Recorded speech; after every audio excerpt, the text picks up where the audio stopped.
Saber-X Studios presents.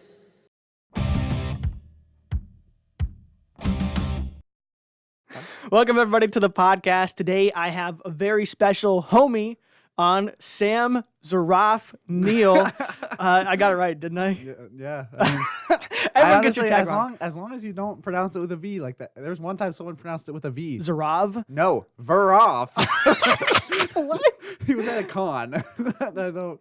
That's crazy, dude. I just gave up at that point. Well, like your tag really just interests me in general because it has the most dubious origins. I can't remember exactly. Tell me again. Like, how Okay. exactly did your tag come to be? Because all it's right. pretty sketchy. So if I remember. it's very weeby, and I wouldn't say weeby. It's very me because I'm the type of person who doesn't really care if I like it. I want it. Like I'm gonna have it like that. So basically, the origins of Zeraph is that there's an anime in English is called Zeraph of the End. Zeraph of the End. So it's Seraph. I liked the word seraph. Yeah, and so that's what everyone calls you. Is Yeah, they call you Zeraph? Zeraph, Because that's what it looks like. and then but so at that time I was just like, I don't want the word, because I think I looked it up and there was someone actually named Seraph, and I was like, I don't like that. So what I decided to do was I switched the S for a Z, and I was like, Zeraph. I like that. that's so pretentious. Like, now that I know the origin of that, that is so pretentious because everyone calls you Zeraph, right? Zeraph. And I always correct them. I'm like, no, that's Zeraph. Like, what are you talking about? That he is tagging Zeraph because like that's how it's pronounced, and you're just like, it was supposed to be Zeraph, and then I was like, Zeraph, and I'm like, Well, fucking the thing piece is, of garbage. I've been called like, people call me sometimes like actual name Zeraph, Zeraph. Do you know how Nebraska? I call you Zeraph all the time. Yeah, I'm sorry. I know. No, the thing is, the reason I get triggered is I have some PTSD with it. Is that there's somebody in Nebraska who would call me Zeraph the giraffe. The thing is I looked this up. Zeraph actually means giraffe in Arabic. In Arabic? Arabic. And I was like, what? And if you look it up, you can look up Zeraph the giraffe. And there's someone with the YouTube that. Really? And their icon is a giraffe with Zeraph under it. And I was like, oh no. Man, okay. There's some history and lore behind it. Well, I mean, names aside, you're probably wondering why I grabbed you on. You have the show you have today. Kamikaze, who's a pretty dope dude, and then you have I've never met him, but he just looks like a really nice dude. Then you have Dr. is. Copter, who's also a really dope dude, and now you have B. Hi. Yeah, I decided to like the quality all went my up. shareholders, just fuck them. You know? We're trying to lose here. Yeah, no, but you're actually very well versed in podcasts. You have your own podcast with your friend Corey, right? Yes, Corey. TV podcast. Yes, and I've listened in once or twice, and so Gosh. you're really just what it is. It's about is just hanging out with the homies and talking about current topics. Yeah. That's really what this is supposed to be. You know, just hanging out, chilling, drinking juice with some Yeah. homies, and talking about Juice it up, brother. what's going on in our lives. And Very nice. yeah, no, but that's the point of this podcast. So I wanted to have you on because you're a mega homie, but I haven't been able to see you in so long. So I needed a good excuse. I was like, hey, maybe he'll come over and hang Moses- out if it's for a podcast and not like play Smash, because you got a job recently. Yes. That makes it sound like I've been homeless my whole life. So you got a job for the first time. You haven't been homeless your whole life? No. So for the people listening in, I moved here in June of 2019 to be down here with my girlfriend. And for the longest time, I was just living off of saved funds. And within around September of 2019, I was able to get a job at Lowe's, which is I do 10 hours overnight now. So it makes it extremely hard to go to tournaments and stuff and hang out with people, because basically 10 hours of work, I go from 7 p.m. to around 5:30, 6 a.m. Then get home, sleep for about 4 hours, then do stuff with Sydney, then do personal stuff, which is probably maybe like an hour or two, and then back to work. Yeah, it's a tough life. alongside of raising dogs. Working overnight or working way early morning is, Early morning. It's crazy. See, the thing is, I'm complete because When I say early morning, I mean like 2 a.m. You know. Okay, Right? I was thinking at 4 a.m. and stuff. Yeah. I've done early morning jobs with Target. My first job was Target, and I was like, I'm fine with working off of like 4 hours of sleep. Mm-hmm. But it's when like I have 4 hours of sleep and I have something to do at the very end of the day. That's the problem, which is work. So it's like if I wake up, get through that part of the day, and I'm like, okay, work's done. I can sleep for the rest of the day now. So you don't have like a switched sleep schedule. You still sleep sort of in the evenings, right? Or No, I sleep in the mornings. yeah, I was about to say like I get home from work at 6. I'm out. You're out. I'm out till 10, and then I'm off to the next Till day. 10. Only 4 hours of sleep? Yeah, How did you do it? I average about recently when Sydney had school this last semester, I got home at 6 about Sydney's 5, your girlfriend, yeah, right? Sydney is my girlfriend. I would get home around 5 to 6, get home, sleep, wake up at 10, 11-ish, take her to school, get home. I'd have to walk dogs, feed dogs, all that stuff, get it over with, get over fast, and then move on to next part of my day, pick up Sydney. Very rarely did I get to sleep again the same day. And so basically I would survive 4 days off of about a collective 16 hours of sleep. And then I would, my 3 days off, it'd be like I get like 10 hours of sleep a night. Gotcha. That sounds rough. But something even rougher, in my opinion, would be moving to a whole new state. Not knowing a whole lot of people. Very interesting. But you found the Middle Tennessee Smash community. That was the first thing I did. Before even finding a job, you moved from Nebraska to Middle Tennessee and was like, Smash Boys, where you at? Okay, so the plan of me moving to Tennessee with Sydney has been a very long time coming. She's been going to school at MTSU for about this is her graduating year. I don't know. I think it's her 3rd year of being in Tennessee. But I was just like, yeah, I'm a very easy-going guy. I was just like, sure, I'll move to Tennessee. I don't care. And so I moved in there. So for a while, I was really into the Nebraska Smash scene. So I was like, I need to make sure I know where I'm going because I'm going to keep playing Smash no matter what. Mm-hmm. So I looked it up, and at the time, I don't think Dr. Copter was number 1. I saw Midas was number 1 on the MTSU PR. Yep. And I was like, well, fuck me. I'm a Mario main. And I was just like, I have to deal with the number 1 Lucina. Yeah. Oh my God, I'm going to kill me. And then, lo and behold, I get here, and Dr. Copter's number 1 and stuff, because I remember seeing that right before I moved. And then I remember my first tournament was Spinelli's, and I met Sam, Open Chain, and then I met Mac, I met you. Nice Climbers, Hoodie, and myself. Yeah. And then Dylon, rest in peace. Dude, I miss Dylon. I know. He's another mega homie I've never been able to is. see, but he doesn't respond to any of my messages. I remember him telling me his job is like, he works a lot of hours before he moved. I haven't talked to him since then, but yeah, that's the problem. We haven't talked to him since then, so it's like it's just but yeah, I met all of my current friend group here, and I've been loving it down here. I love being in Tennessee. It's much more to do than Nebraska. I love everybody in Nebraska, but that thing is like a desert, a plains wasteland. So how is the Middle Tennessee scene different from the Nebraska scene? Like good and bad ways. Okay, so I was thinking about this because I figured that we'd bring this topic up. I thought about this. And now I think that all of Nebraska's PR players are very centralized. So they're all in like a similar. They're all like, it's all in Omaha or all in Lincoln. Okay. Gotcha. So all the good PR players are in Omaha, and then the people who can were able to hit the bottom 5 of PR are in Lincoln most of the time, if there is some in Lincoln. Yeah. But I thought about this, and that the whole state's PR faced each other. I think that Nebraska would still win, but I think the only format they would win in is a 5v5 if it was top 5 versus top 5. I think if it was a full 10-on-10, I think Nebraska would lose. Versus Tennessee? Versus Tennessee. I think Tennessee has a very healthy all-around PR. In Nebraska, it's gotten better. Smash 4, if you weren't like top 5, everybody else could fight for the bottom 5 things. So that's what it was. In Tennessee, it's a very healthy top 10. Like, these 10 players are very strong players. And Nebraska, it's like there's the top 5, and nowadays it's getting very thin gap, and then it's like the bottom 5. But Tennessee, I feel like it's you're just beating the crowd. Because I mean, from the last PR, was it Kasai and Yosfu? they're honorable mentions on the last PR, and then they're sneaking like second and third or something. Well, they were mainly honorable mentions because they didn't go to enough stuff, right? Okay. There was a bunch of people that couldn't go to a whole lot of events, and that's the plight of Tennessee in general as a state, is that it's so wide that we have we're essentially 3 different states in one. Yeah. But then like having one collective PR gets hard when people can't travel. So like we had Maki, Kasei, Yosefu.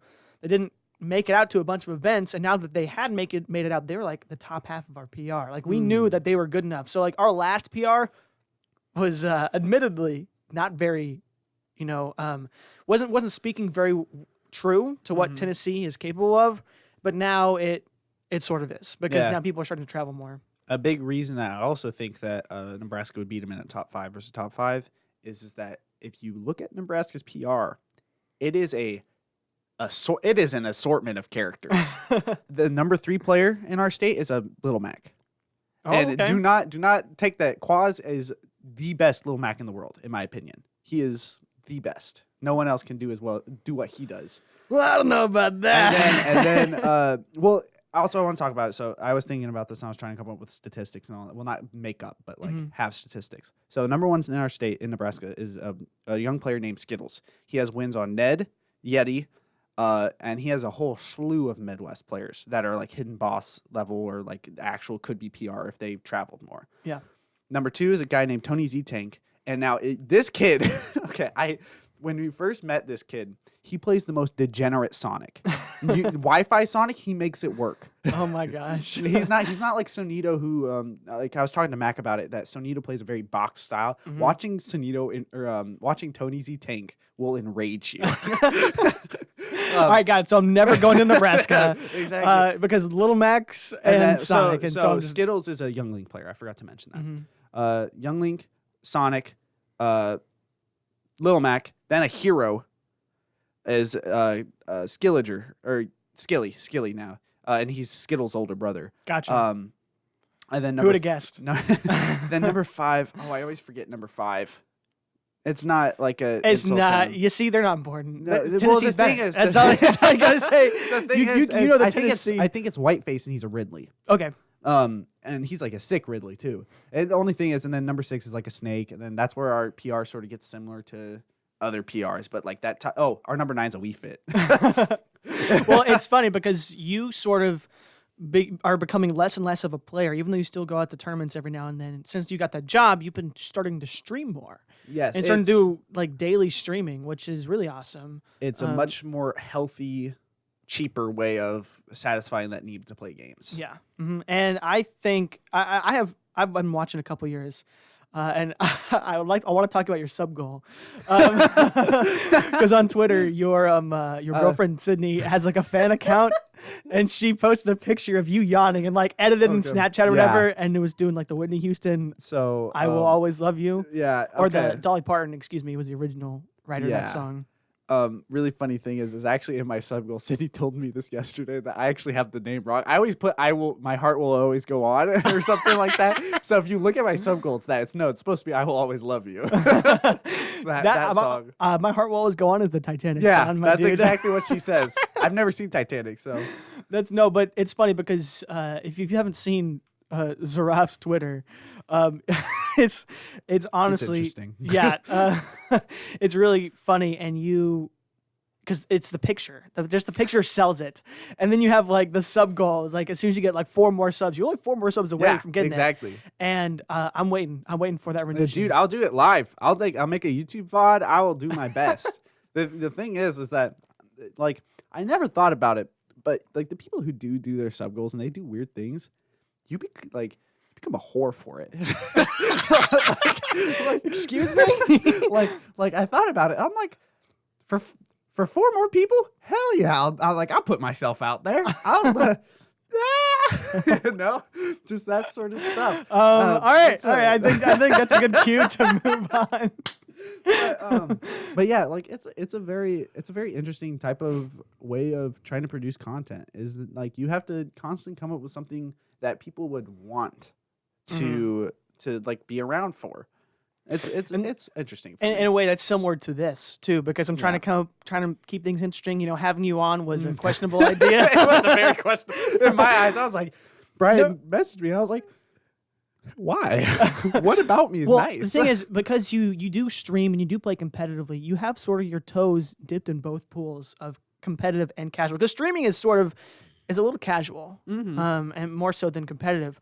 And so I really wanted to get your idea on the newest character. And we're actually recording this the day after of the reveal. Yes. So it's fresh in our heads. Papa we're going to be going into that after the break. But we have a special little special video to show you. It's going to be amazing. Yeah, definitely. Don't go anywhere. We'll be right back on Juice It Up.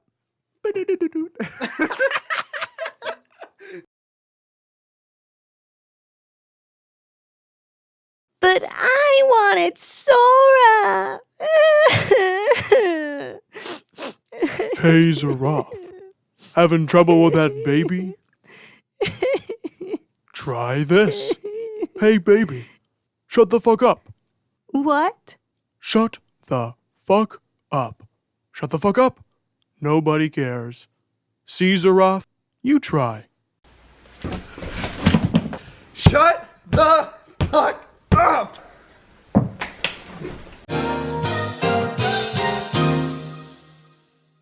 Welcome back to Juice It Up. Hi. I hope you enjoyed that. I know that was a little bit what the fuck, but we had so much fun. It was recording that. Very interesting. Yeah, no, it was. But really, bring a baby. all jokes aside, the new character Byleth in coming out in the game, very. I'm gonna say it. For me, the reveal itself was shitty and disappointing. But as a character, I'm super excited to play Byleth.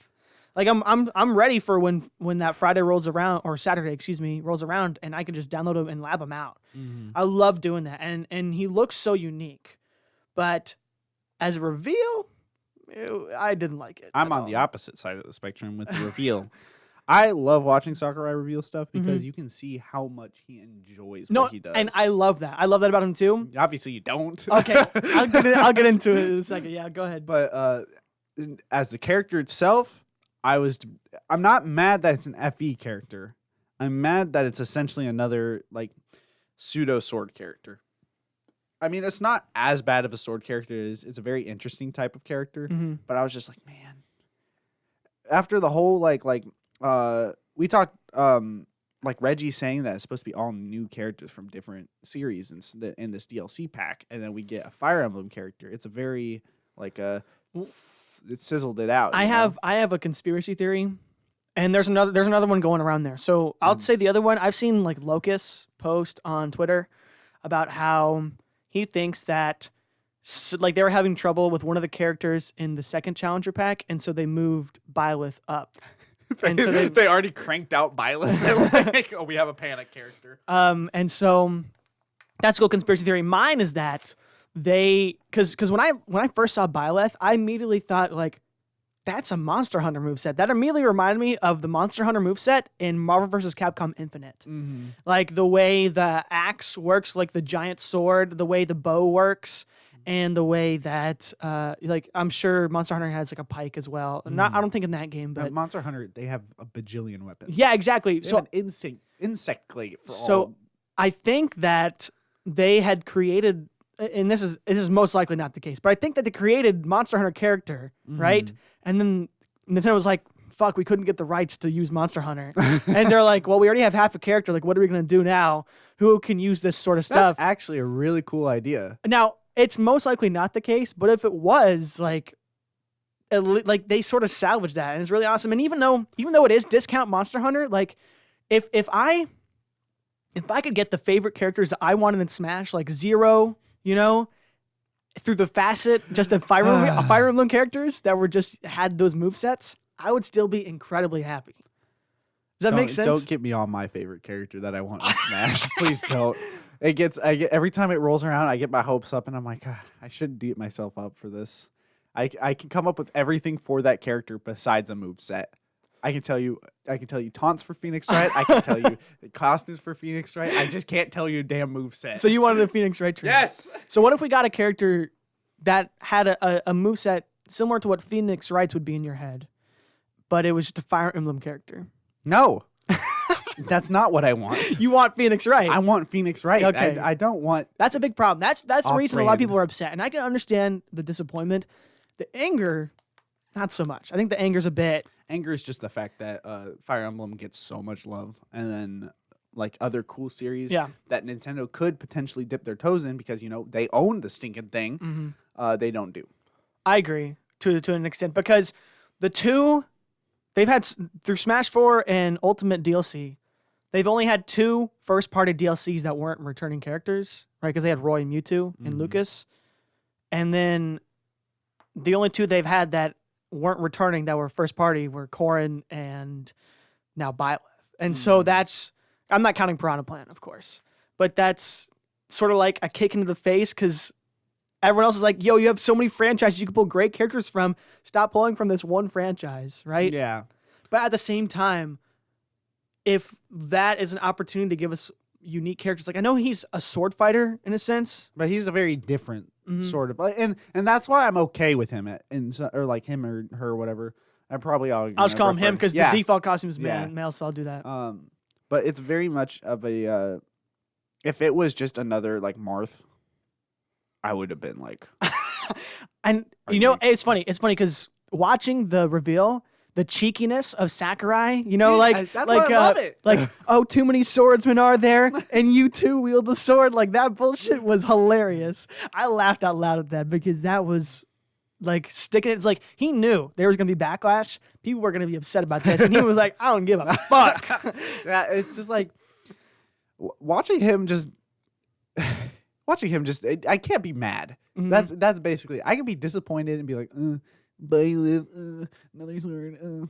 But at the end of the day, Sakurai, like seeing him happy and be like, look at what he can do, and like play super casual Smash with him. I'm just like, you win today. Yeah. Someday I'll be mad, but not today. I don't appreciate how he spent like 15 minutes after their character reveal to like give us the history of Fire Emblem like it wasn't in Smash before. Like no one ever fucking knew what Fire Emblem was. Think about it. Like, no, hold on. I'm not done. Okay. Because it was literally like, hey guys, Fire Emblem is a game that we've never had in Smash before. So here's the history of Fire Emblem, like what's happened and what Fire Emblem is all about. And we totally didn't do this same shit when Corrin came out. And I'm just like, why are we going through this again? Like no one cared about that. Like I understand for Terry, for Banjo, for the other Joker and Hero. I understand going through their backstory because not everyone's played that game. But when and not everyone's played Fire Emblem either, but they at least have a general sense of what it is. Think about it like this. Think about how many new people joined up from Ultimate, going from Smash 4 to Ultimate. So like, yeah, everybody who's suffered through a whole Smash game of these Fire Emblem characters are going to be like, not again, please. But like all the new kids who are like, the younger ages who can't just sit down and play strategic games. And I mean, I can't, and I'm 21. I'm like, I have a hard time. I'm like, God, this is boring. That's why they removed your people die option in the. Well, no, I still play with that. Didn't you watch the Fire Emblem? I ain't no little bitch. but if my people die, they're dead. But like. All the kids who are like much younger, because as you can see in Ultimate overall, there's a much younger fan base getting into it. He's probably just like, hey, there's a lot of these really cool games, and if somebody does like that one game and they just they're like 13 or something, they're not gonna have access. I mean, I assume not. They're not gonna have access to knowing all this knowledge about it. So. Dude, and then that's where he does his binary counting, and he's like, dude, and then you get the clip of him flipping off the camera. Yeah, no, it's watching that was fun because you could see the energy had in it, and obviously Nintendo was like, "Yo, we're put this character in," and he had 2 days with the game, but Nintendo is so lucky they have him. so lucky. They don't know. It's like having like a golden child without and you treat them like crap or something. These 6 characters are the characters you're doing. Figure out a move set. Okay. I love the presentation, but I hated the reveal because they did the character, then they did the 15 minutes of like exposition, and then they revealed the character. It's like, in a sense, it was like because he was cheeky and he was like, "Fuck you, I don't care. We're putting the sword in character anyways." And then he was like, "Let me spend 15 minutes talking about this character you fucking hate." And so, and in my sense, that was more of like a fuck you, and like I fucking hate your guts, and less of a cheeky fuck you. But yeah, I mean that's just how I saw that going. But I do understand the disappointment. In fact, you're actually disappointed of the character. You've never been satisfied with any of the DLC characters. No. I saw your tweet on Twitter. None of the characters in all of Smash, since Smash 4, I have not been excited for a single character in this game. Well, no, I take that back. Maybe Roy, and that was because I didn't fully understand what Roy was from back. That was before I got into competitive Smash. Gotcha. So as a competitive Smash player, I've never been excited for anybody. Well, I mean, that's unfortunate. I do feel bad for you because I didn't have that until Banjo-Kazooie. Yeah. I remember watching my older brother play Banjo and Kazooie and Banjo-Tooie all the time. We'd do like the bird and the egg shootouts all the time in Banjo-Tooie, and that was a huge part of my childhood. And I've always wanted Banjo in, and seeing that filled me with such high hopes. But you want Phoenix Wright, and that's not going to happen. Yeah. The thing is that let me say this is that I've never at the a release of the character, I've never hated a character either. I've been strictly, this is cool. Yeah. Whatever, I guess. But I can tell you now, I, with all my passion, hate Cloud. I wish that character was never in this game. But yeah. I mean, as a character from the franchise, it's really awesome. But as a competitive player, it's just like, yeah. Oh, you don't care. Go ahead and get your other juice. Yeah, I'm down. You need to double up.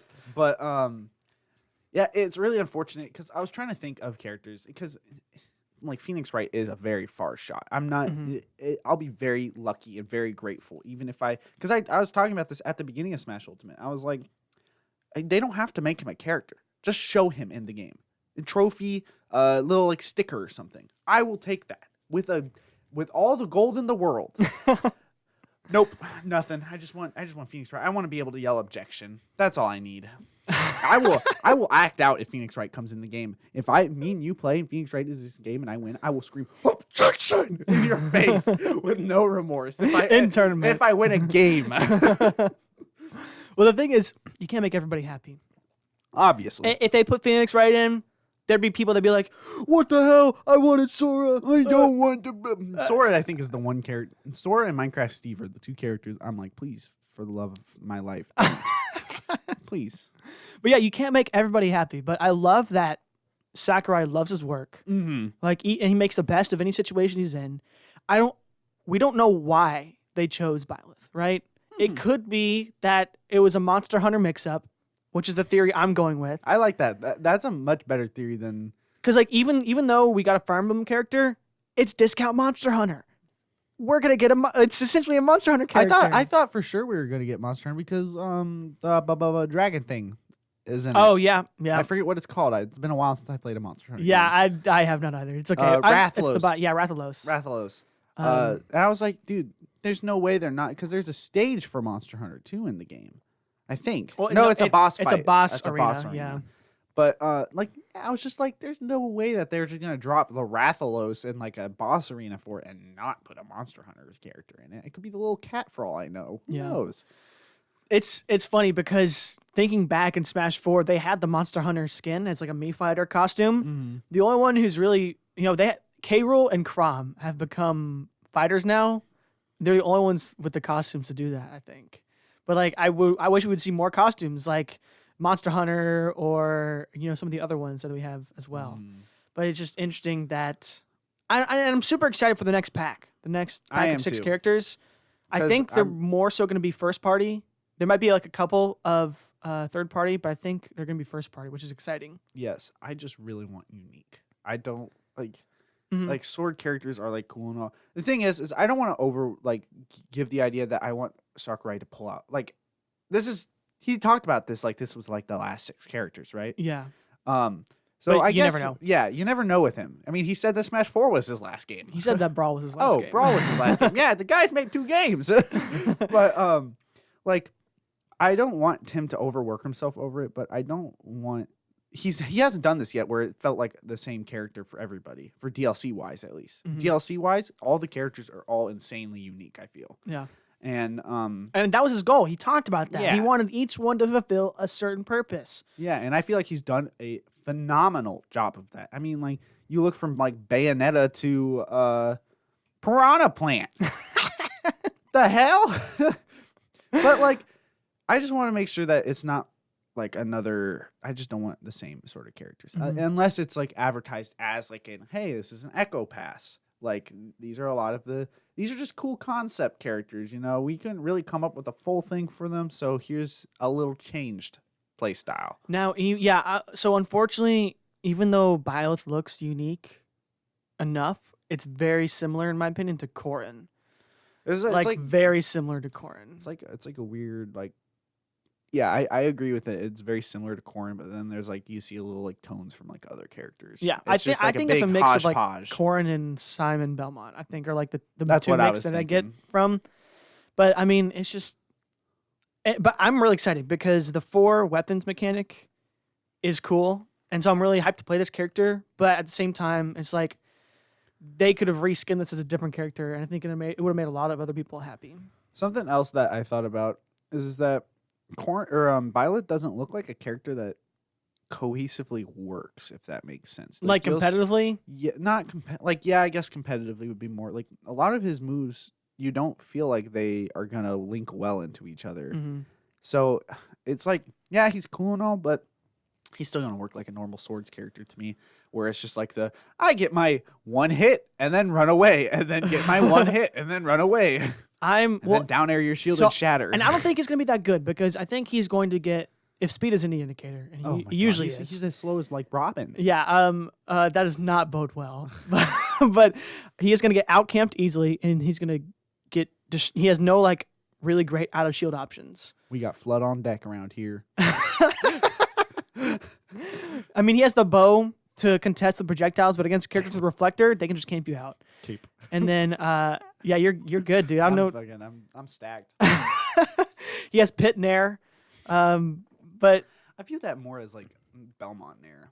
Like, I yeah, don't know. it's yeah. I view that as Belmont nair too. Okay, time out. Does the actual animation of that move, is that him spinning his bow around like think an so. insane child? I think it's The something neutrals, like that. the neutrals are the bow move. I think that's really cool that they made a bow. And then they didn't make neutral jab bow at all. They made us the sword whip, which is good because it gives him like range for the jab. Like that jab has probably the biggest range of any insane. jab, which is good. But yeah, I don't want to go into more of this because this is our first thoughts. We haven't even played the character. I'm gonna be labbing it like for a week or so when it comes out. I'll be on Elite Smash fighting all of you. Okay. I mean, I'll You're play gonna be about streaming, like 10 right? I'm gonna play. Yeah, I'll probably play him for like a couple streams and be like, wow, look at this, guys. Maybe try to get some spikes. Get some spikes. That's what I do with characters. Yeah. Well, I mean, that down air looks so good, Dude, it looks like soul shattering. Yeah. So that's what I'm looking forward to in Byleth. Nothing else. All right. A lot of people are saying like, "Oh, Game & Watch counter with because of the up air." Wow, you can block the key. Whoop-de-doo. Pikachu's gonna body this it's character. gonna be awful. Not gonna be an answer to anything I want It to doesn't do. even have a good up B. Like that tether up B actually looks not good to me. It looks similar to Joker's. Not as good as Joker's, but I think it's better than Joker's in certain senses and worse than Joker's in certain senses. that's fair. Because like Joker at certain stages, if you push him on off stage, you can actually like body block his up B. But with Byleth, you can actually just grab someone and just goodbye, child, and then go away. All right. Well, I think unfortunately that's all the time we have. We spent all of it talking about Byleth. Yeah, which is fair because that's on our minds. It's a big part of our lives now Also, that we can't escape. also we can talk a little bit about Cuphead, but just say Cuphead and then Cuphead. All right. Thanks so much for coming on to the podcast, Thank Sam. you for having me. Yeah, I'm glad you could bring down my stock. Yeah, for real. I'm glad I brought down the whole quality here. This is great. If you want to see more of this. Yeah, you have a Twitch channel, right? Yeah, It's Twitch. Z3 Wrath. Yep, Or Raph, Z3, excuse me. Z3 RAPH. Just look that up, and it's going to be a giant Z now because I've had a logo made. Ooh, And, I saw the Z3. Is that your logo, or are you getting a new one? Just the Z. Yeah, the Z3 is my logo. I Okay. forgot. Yeah. I'm absent-minded today. Nice, good job. But yeah, that's my account. It's really cool. I stream Thursday, Friday, Saturdays. I might be able to stream more if I'm feeling What well time? for it.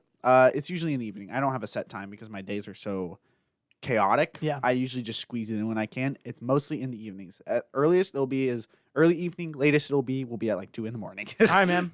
Well, I'll check you out then, and thanks again for coming on. Dude, thank you for having me. This is dope. Yeah. Juice it up. Zeraph and I were goofing off way too much when he was here, so I totally forgot to fix those audio issues I was having. I do apologize, but I promise that they'll be fixed for next time. On the bright side, had tons of fun with Zeraph. Big thanks again for him coming out, being on the podcast. Make sure to hit him up on Twitter at _Z3Raph_ or check him out on Twitch, twitch.tv/Z3Raph. Links for him will be in the description down below. Big thanks again for you, though, for choosing to juice it up every Wednesday. And let me know what you thought about the episode in the comments down below, whether you liked it, whether you didn't. How was the skit? Too obscure, too crazy, or not crazy enough? I want to know what you're thinking, and please do let me know, or hit me up on Twitter at RedFalcon207. I want to know all the feedback so I can give you guys a better experience. But anyways, thanks again for showing up, and I will see you next Wednesday.